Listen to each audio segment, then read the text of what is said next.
what was supposed to be a fun-filled day at an amusement park I just started bawling and I didn't know what to do. quickly turned scary for 4-year-old George Suazo. His cheeks were so beet red and he was just so hot. He was on a field trip to Cliff's Amusement Park with his daycare, Small and Wondrous Child Development Center. They left Grants around 9 in the morning and got to the park around 11:40. They unload the vans, they get all their belongings, and then they met in the front of Cliff's to enter. But during that process, my son was left in the van. George's mom, Jade Flores, got a call hours later, after George was found.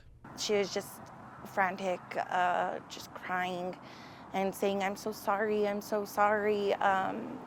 She just kept saying, you could yell at me if you want, yell at me. And I was like, well, what happened? At the time, Flores was at work at the very daycare who allegedly left her son behind. As a teacher at the daycare, we're required to count. We take a head count consistently throughout the day. And I just really don't understand how he got left. Her coworkers and the director of the daycare told Flores George was in the van for 30 minutes. But Flores says that timeline isn't adding up. I don't really know what to believe. My older son said that he was the one that figured out he was gone because they were supposed to meet in front of the Rattler for lunch at 12:35. He was asking, where's George? And his teachers started freaking out. Meaning George could have been stuck in the van for about 2 hours in the hot Albuquerque sun. He peed all over himself. He was banging on the window, screaming for somebody to come and get him. Flores was also told George was checked out by Cliff's medical staff, but later the director said he wasn't, instead saying he was cooled off.